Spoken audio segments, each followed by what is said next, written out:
Class में किसी भी क्वेश्चन को सॉल्व करने के जो हमने मेथड बताए थे वो दो अलग मेथड बताए थे और साथ ही वर्क पावर एनर्जी कंजर्वेशन से भी हम क्वेश्चन को सॉल्व कर सकते हैं और किससे सॉल्व कर सकते हैं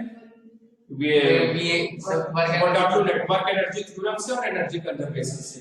तो आपको जो कंफर्टेबल लगता है उससे आप सॉल्व कीजिए, ये आपके ऊपर डिपेंड करता है, आप जिसमें कंफर्टेबल रहेंगे वहां पर आप अप्लाई कर सकते हैं, ये आपके कॉमन सेंस के ऊपर डिपेंड करेंगे। तो चलिए क्वेश्चन सॉल्व करते हैं। क्वेश्चन ये बोला जा रहा है कि एक पेंडुलम है,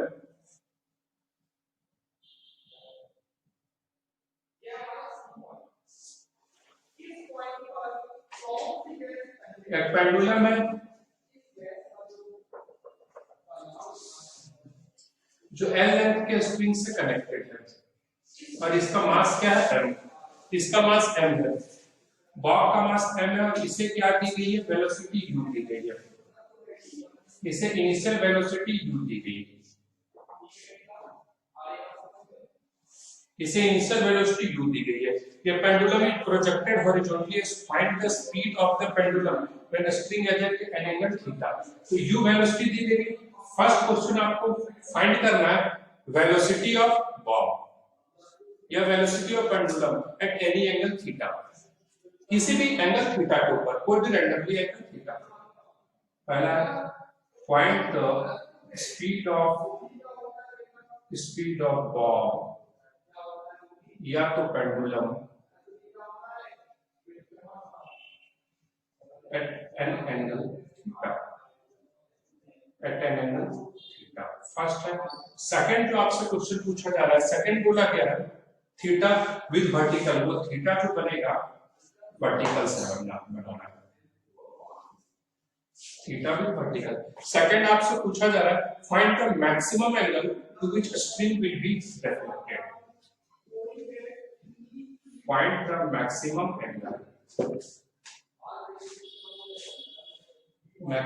angle to which string will be deflected.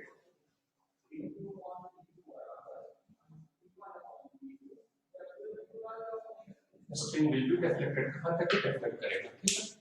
देखो अब ऑब्वियस सी बात है, यहाँ पर थोड़ा सा वेलोसिटी देंगे तो थोड़ा दूर जाएगा फिर वापस आ जाएगा, थोड़ा ज्यादा देंगे थोड़ा और दूर जाएगा, तो वो u के ऊपर वेलोसिटी दी है उसके ऊपर अब हमें फाइंड करना है। तो इसमें इंपॉर्टेंट ये है कि इस टाइप के क्वेश्चन को, ये जो क्वेश्चन हम सॉल्व करने के लिए जा रहे हैं इसको हम एज अ रिजल्ट भी याद रखेंगे, ठीक है। इसका जो आंसर आएगा उसको एज अ रिजल्ट भी याद रखेंगे क्योंकि ये रिजल्ट में भी डायरेक्टली यूज होगा, क्योंकि velocity at any angle theta कभी भी पूछा जा सकता है, ठीक है। तो चलिए आगे देखते हैं। किसी भी एट एनी एंगल थीटा, मान लिया कि किसी एक एंगल एनी थीटा पर ये पहुंच गया एट एनी एंगल थीटा, ठीक है। मान लेते हैं कि इसकी वेलोसिटी कितनी है, v है, एट एनी एंगल थीटा इसकी वेलोसिटी क्या होगी, v होगी, ठीक है। इसके ऊपर फोर्स जो लग रहा है फिर क्या लग रहा है, mg लग रहा है नीचे की तरफ, ठीक है। और तो कुछ है नहीं, और ये फोर्स इधर से क्या लग रहा है, टेंशन, लेकिन टेंशन और डिस्प्लेसमेंट के बीच का एंगल हमेशा 90 डिग्री रहेगा, तो टेंशन का वर्क डन क्या हो जाएगा, 0, ठीक है। तो इस कंडीशन में हमें फाइंड करना है वेलोसिटी फाइंड करना है, ठीक है। तो अब हम सबसे पहले जा रहे हैं वर्क एनर्जी थ्योरम के थ्रू, एनर्जी कंजर्वेशन या वर्क एनर्जी थ्योरम किसी के भी थ्रू आप जा सकते हैं, हम लोग जा रहे हैं क्योंकि चीजें एक ही है, सिर्फ एडजस्ट करने के ऊपर डिपेंड कर रहा है, वर्क भी एनर्जी है, यस सर। तो हम यहाँ पर किसके थ्रू जा रहे हैं, अप्लाई वर्क एनर्जी थ्योरम,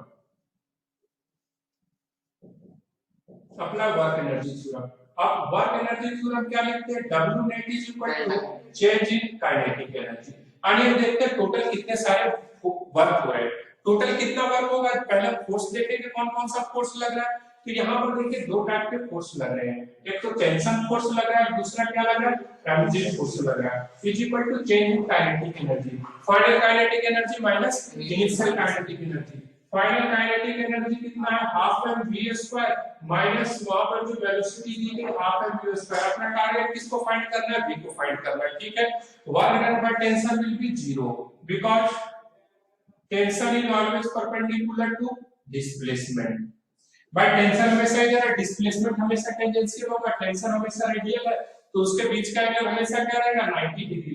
तो work done by tension is equal to 0।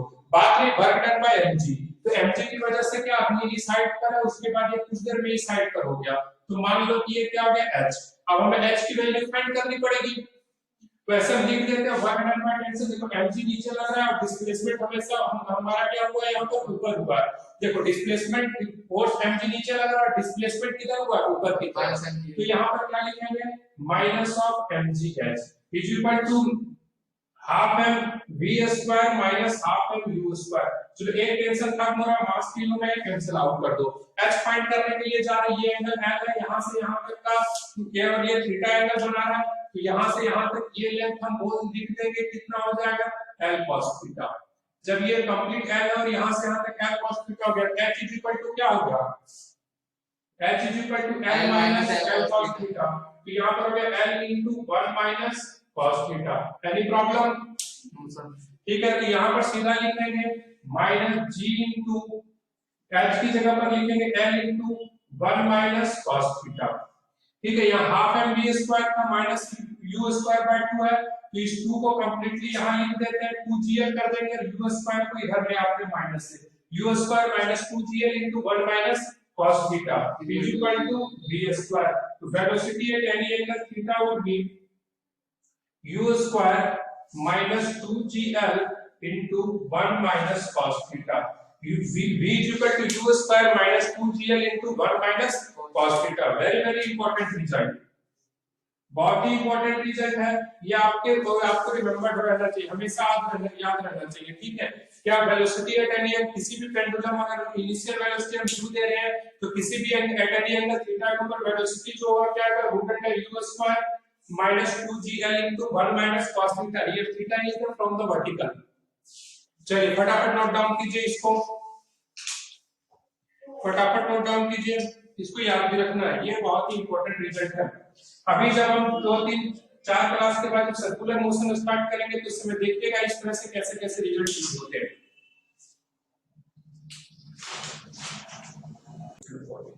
ये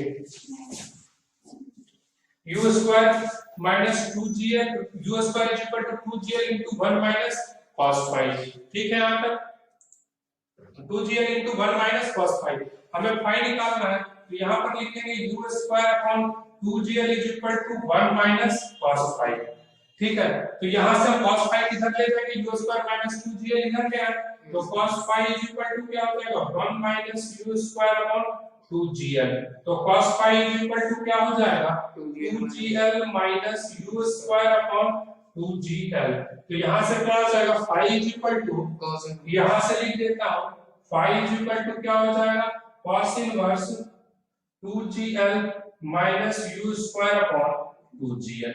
ये भी स्टैंडर्ड रिजल्ट है। वेलोसिटी अगर हम u वेलोसिटी से दे रहे हैं, इस एंगल पर जाकर के 0 होगा, तो cos inverse phi is equal to cos inverse 2gl को cos inverse 2gl minus u square upon 2gl। ठीक है, सिंपल है, सिर्फ क्या करना, v के जगह 0 पुट कर दिए। फटाफट नोट डाउन कीजिए।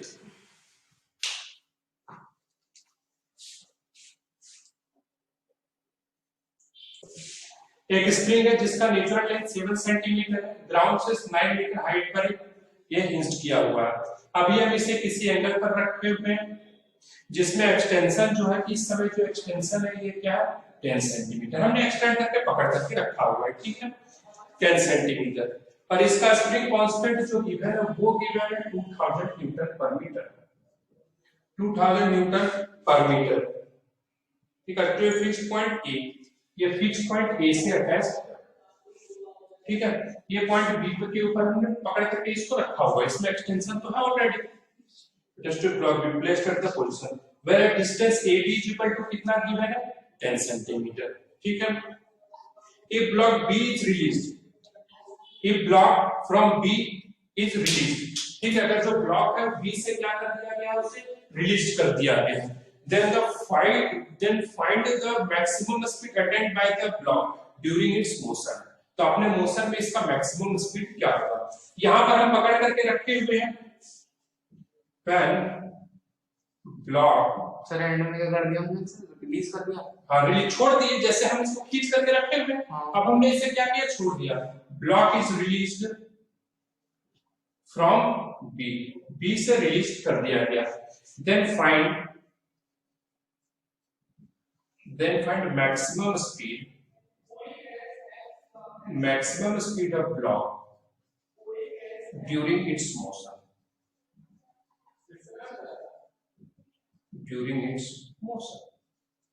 ठीक है। अब ऑब्वियस सी बात है, मैं एक्सटेंड करके रखे हुए छोड़ेंगे तो आगे की तरफ बढ़ेगा अपने आप को कम करने के लिए ना, ये स्प्रिंग का जो लेंथ है, तो यहाँ पर बीच में क्या है 9 सेंटीमीटर। तो अब आपको बताना है इसका मैक्सिमम स्पीड क्या होगा, ठीक है, इसका मैक्सिमम स्पीड क्या होगा, ठीक है। देखो इस टाइप के क्वेश्चन में देखिए मैं एक्सप्लेन करता हूँ, इस टाइप के क्वेश्चन में क्या, यहाँ पर जब ये स्प्रिंग कनेक्टेड है, इस यहाँ पर इस पोजीशन के ऊपर क्या है, इस पोजीशन पर ये रेस्ट में है, पकड़ करके रखा होगा, तो काइनेटिक एनर्जी ऑब्वियस सी बात की 0 है। लेकिन जब एक्सटेंशन बहुत ज्यादा है, मैक्सिमम एक्सटेंशन है, इस समय मैक्सिमम एक्सटेंशन है, तो स्प्रिंग पोटेंशियल एनर्जी क्या है, हाफ स्प्रिंग पोटेंशियल एनर्जी क्या हो गया, मैक्सिमम हो जाएगा। यस सर, ठीक है। और कितना रहता है स्प्रिंग पोटेंशियल एनर्जी, जो रहता है स्प्रिंग एनर्जी रहता है हाफ के, और x स्क्वायर का, तो यहाँ पर x स्क्वायर जो रहता है, x क्या रहता है, एक्सटेंशन या compression. x is equal to 10 centimetre नहीं, x is equal to 3 centimetre, very good, x is equal to क्या हो जाएगा 3 सेंटीमीटर, ठीक है। लेकिन जब ये यहाँ पर पहुंचेगा, जब ये ब्लॉक यहाँ पर पहुंचेगा, इस समय कुछ वेलोसिटी रहेगी, तो यहाँ पर पहुंचने के बाद क्या है, पोटेंशियल एनर्जी जो एक्सटेंशन रहेगा वो क्या हो जाएगा, मिनिमम। पोटेंशियल एनर्जी यहाँ मिनिमम होगा, क्यों, क्योंकि यहाँ एक्सटेंशन 2 ही बचेगा, इधर भी बढ़ेगा एक्सटेंशन, इधर भी बढ़ेगा, क्यों पोटेंशियल एनर्जी मिनिमम क्यों होगा, क्योंकि यहाँ एक्सटेंशन क्या रहेगा, मिनिमम रहेगा। सर ये वाली समझ देखो पोटेंशियल एनर्जी एक्सटेंशन के ऊपर डिपेंड कर रहा है ना, तो यहाँ पर 10 सेंटीमीटर, धीरे धीरे यहाँ पर पहुंचेगा, एक्सटेंशन कम हो जाएगा, हाँ, अब फिर इधर बढ़ेगा, फिर एक्सटेंशन बढ़ने लगेगा, तो जहां एक्सटेंशन कम वहां पोटेंशियल एनर्जी कम, ठीक है, पोटेंशियल एनर्जी मिनिमम। और भैया जब पोटेंशियल एनर्जी मिनिमम होगा तो काइनेटिक एनर्जी क्या हो जाएगा, मैक्सिमम होगा, यानी वेलोसिटी कहां मैक्सिमम आएगा, इसी पॉइंट के ऊपर वेलोसिटी मैक्सिमम आएगा, ठीक है। तो लगा देते हैं एनर्जी कंजर्वेशन। तो एनर्जी कंजर्वेशन मान लो इस पॉइंट का नाम हमने सी दे दिया, ठीक है, तो यहां पर लिखते हैं अप्लाई एनर्जी कंजर्वेशन। मेरा नोट्स पहुंचागा, उसमें कौन सा मेथड लगा होगा हमें भी नहीं पता, उस समय मेरे मन में जो आया होगा, ठीक ही, ठीक समझ में आ रहा है ना, वही बात है, जिसकी मन की भावना जैसी प्रभु मूर्त देखी वैसी, समझ में आ रहा है, उस तरह उसमें मेरी मन में जो भावनाएं होगी उस मेथड से सॉल्व कर दिया होगा, ठीक है। Apply energy conservation, energy conservation देखेंगे, energy at point B is equal to energy at point C. अब एनर्जी की बात करेंगे, हमें पता है यहाँ पर दो ही एनर्जी की बात कर रहे हैं, कहीं लॉस का फ्रिक्शन तो है नहीं, तो काइनेटिक एनर्जी पोटेंशियल बी के ऊपर काइनेटिक एनर्जी कुछ हो जाए, क्या हो जाएगा, 0, रेट से बोला है, तो वेलोसिटी के बारे में तो बात किया नहीं है, 0 हो गया, प्लस पोटेंशियल एनर्जी हाफ के और डेल्टा एक्स, डेल्टा एक्स क्या हो जाएगा, 10 सेंटीमीटर नहीं होगा, 10 माइनस 7 सेंटीमीटर, तो 3 सेंटीमीटर, तो 3 into 10 raised to power minus 2 metre में कर देते हैं ना, क्यों के टेंशन लेने जाते, तो क्या लिखेंगे 3 into 10 raised to power minus 2 का होल स्क्वायर, देख लो भाई, ठीक है। और यहाँ पर आप देखते हैं, यानी इस पॉइंट के ऊपर देखने के लिए जाते हैं, यहाँ पर तो वेलोसिटी हमें निकालना ही है, तो half m into v square, mass तो 1 kg है, वो तो किनारे हो जाएगा, plus half k into extension कितना है, ये 7 का और ये क्या है 9, तो कितना हो जाएगा 2 centimetre, 2 into 10 raised to power minus 2 का होल स्क्वायर, ठीक है। इसको इधर ले आए क्या, तो इस पे काम करते हैं, half m v square is equal to, इसको इधर लेंगे क्या हो जाएगा, हाफ के बाहर आ जाएगा, 10 raised to power minus 4 भी दोनों के पास से बाहर निकाल देते हैं, यहाँ पर क्या हो जाएगा 3 का स्क्वायर 9 होगा, 2 का स्क्वायर 4 हो जाएगा, यस सर 3 का स्क्वायर, और मास तो 1 kg है, ये तो 2 से 2 कैंसिल कर दो, और मास 1 kg है, तो यहाँ पर लिख देते हैं v square is equal to, yes sir. अब फाइनली समय आ गया k की वैल्यू लिखने की, तो k की value 2 into 10 raised to power 3 लिख दिए, और 10⁻⁻⁴ है into 5 देखो अच्छा लगेगा देख करके 5 into 2 10 into 10⁻⁴ 10⁻⁻⁴ 1 आ जाएगा तो v square is equal to अगर 1 आ गया तो v इज इक्वल टू कितना आ गया 1 मीटर पर सेकंड खत्म v इज इक्वल टू कितना आ गया 1 मीटर पर सेकंड देखो इसी क्वेश्चन का उसमें नोट्स में देखिएगा तो वो एनर्जी इक्वेशन लिख करके सॉल्व किया हो लेकिन चीजें एक ही है भैया एनर्जी इक्वेशन में क्या करेंगे इधर वाले को एक साइड रख देंगे उधर एनर्जी इक्वेशन करना चलो नोट डाउन करो फटाफट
नोट हो गया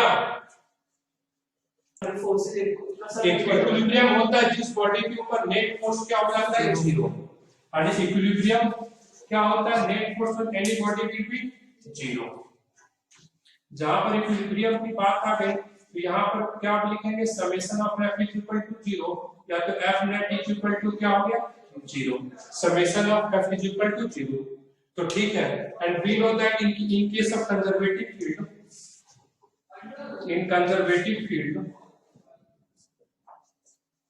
F इज इक्वल टू क्या होता है minus of du by dx। dx लिखो या dr लिखो, ठीक है। एक के लिए dx लिख देते, F is equal to minus of du by dx। Then at equilibrium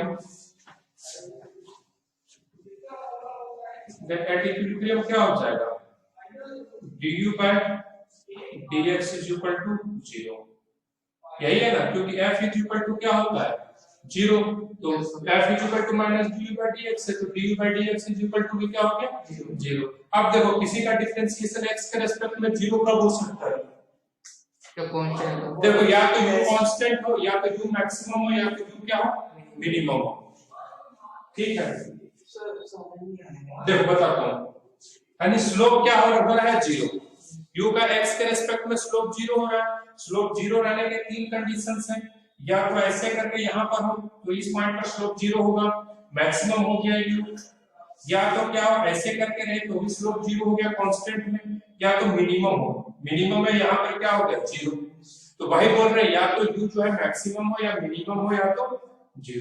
तो हम लिख सकते हैं condition of du by dx is equal to 0 का क्या है, condition of du by dx is equal to 0।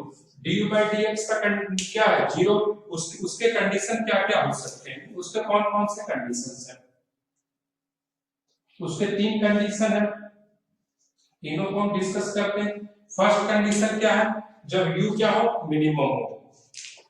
First condition क्या है, u is equal to minimum, जब u क्या हो मिनिमम।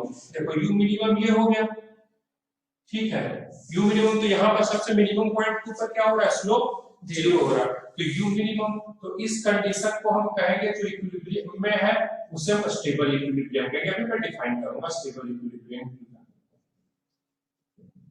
स्टेबल इक्विलिब्रियम, ठीक है।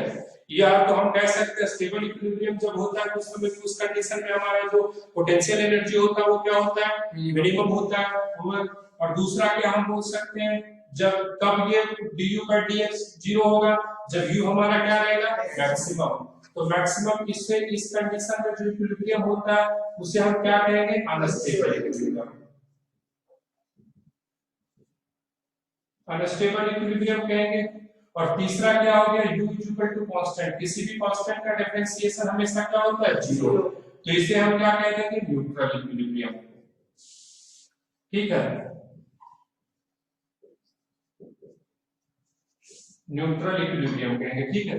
अरे कि हमने क्या पढ़ा कि इक्विलिब्रियम में क्या होगा du by dx is equal to 0, और उस इक्विलिब्रियम को हम कितने पार्ट में डिवाइड करेंगे, तीन पार्ट में, stable unstable and neutral equilibrium.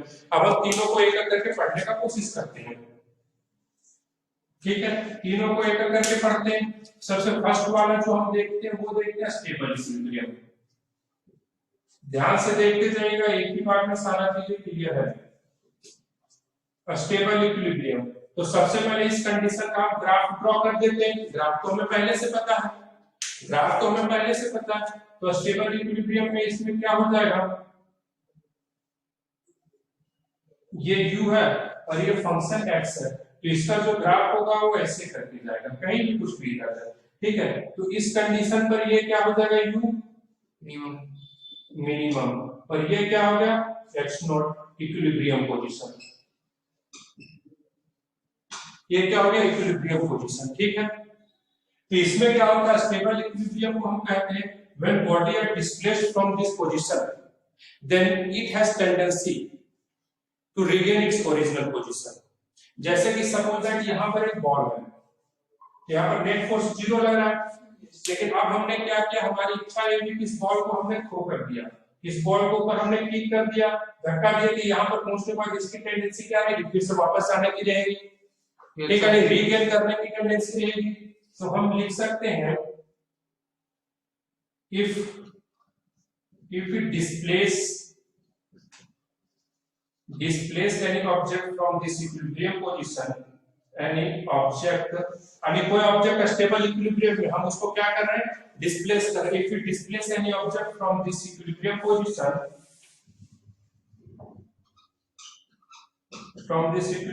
position then this object has tendency then this object has tendency तो go back. to regain its original position.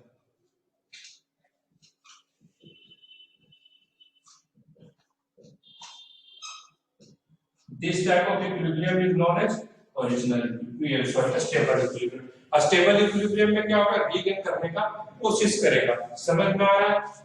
ठीक है, इसमें क्या करेगा, रीगेन करने का कोशिश करेगा। ठीक है, तो फिर हम इससे आगे फिर देखते हैं, इस कंडीशन में क्या हो जाएगा, पोटेंशियल एनर्जी क्या हो जाएगा, मिनिमम। ये तो पहले ही बोल चुके हैं, पोटेंशियल स्टेबल इक्विलिब्रियम के ऊपर पोटेंशियल एनर्जी क्या होता है, मिनिमम। उसके बाद देखते हैं del square u by del x square क्या हो जाएगा, negative. Del square u by double differentiation of u with respect to x क्या हो जाएगा, नेगेटिव नहीं, पॉजिटिव होगा, पॉजिटिव होगा। डबल डिफरेंशिएशन ऑफ यू क्या हो जाएगा, पॉजिटिव, क्योंकि पॉजिटिविटी पर मिनिमा होता है।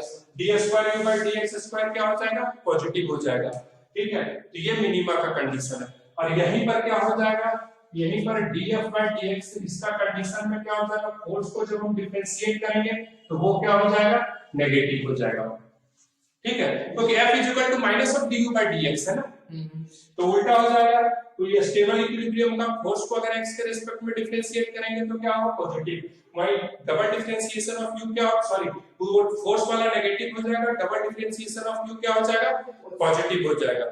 ठीक है, उसके बाद ये हम लिखते हैं सेंटर ऑफ ग्रेविटी, ये centre of mass is minimum lowest. इस कंडीशन में जो सेंटर ऑफ मास रहेगा ऑफ ऑब्जेक्ट का वो क्या रहेगा, लोवेस्ट। अब यहाँ आप लोग को कुछ बच्चों को सेंटर ऑफ मास नहीं समझ में आ रहा, वो सर्कुलर मोशन के जस्ट बाद आ जाएगा। आने भी से 15-20 दिन के बाद ये सेंटर ऑफ मास अच्छे से समझ जाइएगा।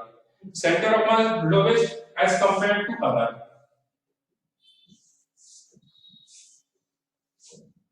as compared to other।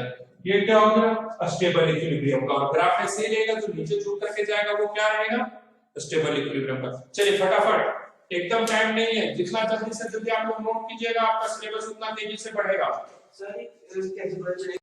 चलिए ठीक है, अब आगे बढ़ते हैं। तो ये हमने बता दिया आपको स्टेबल इक्विलिब्रियम के बारे में। फिर देखते हैं अनस्टेबल इक्विलिब्रियम।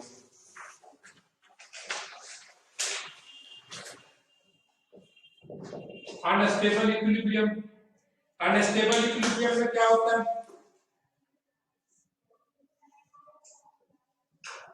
बता चुका हूं ग्राफ पहले से। देखो अनस्टेबल इक्विलिब्रियम में क्या होगा, इस तरीके से ग्राफ रहेगा, यानी पोटेंशियल एनर्जी यहां पर क्या है, ये इक्विलिब्रियम पोजीशन है, इक्विलिब्रियम पोजीशन। जैसे हम इसको डिस्प्लेस करेंगे वो धीरे धीरे क्या होगा, नीचे ही आता जाएगा, कभी भी इसका रीगेन करने की कोई टेंडेंसी नहीं होगा। ठीक है, no tendency of regain its original position. Unstable equilibrium में सीधा लिखेंगे no tendency after displacement, after disturbance to regain its original position।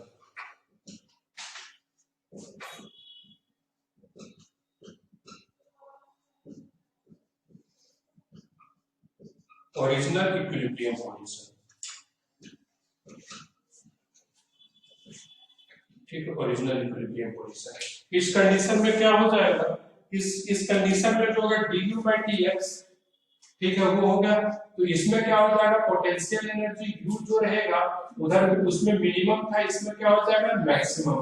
इसमें del square u by del x square जो होगा वो क्या होगा, नेगेटिव। तो फोर्स का जो डिफरेंशिएशन रहेगा x के रिस्पेक्ट में वो क्या हो जाएगा, पॉजिटिव।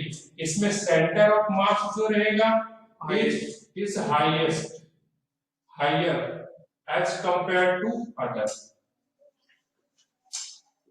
और वहां पे भी लोअर आ रहा है, क्या वहां पे भी लोअर आ रहा है, क्या वहां पे as lowest lower as compare to other. हाँ, एज कंपेयर टू अदर, और ये higher as compare to other. और सबके क्योंकि देखो ये पार्टिकल का सबसे मैक्सिमम है सेंटर ऑफ मास, यहाँ वाले का सबका क्या होगा, उससे क्या होगा, उससे कम होगा। और ये एज कंपेयर टू उसमें सबसे नीचे उसी का होगा, बाकी सबके एज कंपैरिजन में क्या रहेगा, उसका सबसे नीचे रहेगा। थर्ड देखते हैं unstable equilibrium. Third sorry neutral equilibrium. Neutral equilibrium में कुछ नहीं होना है सर। सर ये पता कैसे चलता है कि डिफरेंशिएशन और डबल डिफरेंशिएशन? बस वेट अभी बस इतना रखो कि ऐसा होता है, ये मैक्सिमम का चैप्टर आना तो उतना नहीं, मैं यहीं पर क्लियर करूंगा, इतना रखो कि ये ऐसा भी होता है जब तक कि मैं न्यूमेरिकल सॉल्व न करूं। ठीक है, लगभग यही 23 आवर में क्लियर हो जाएगा न्यूट्रल इक्विलिब्रियम, क्योंकि 20 अभी तो क्लास खत्म होगी।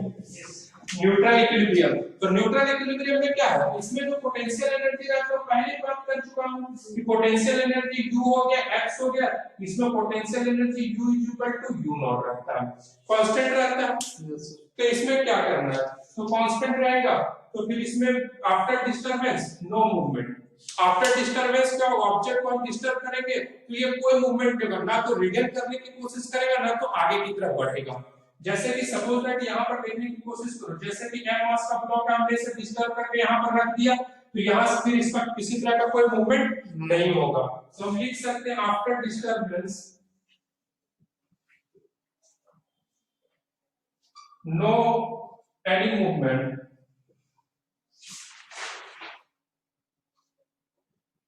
इन ब्लॉक। ये सिर्फ आइडिया ध्यान में रखना। इसमें क्या हो जाएगा भाई, del square u by del x square भी क्या हो जाएगा, 0 होगा, और डेल df बाय dx ये भी क्या हो जाएगा, 0 होगा। किसी तरह का कुछ नहीं, यही 3 टाइप की इक्विलिब्रियम है, यही चीज को आपको पढ़ना है। चलिए फटाफट नोट डाउन कीजिए।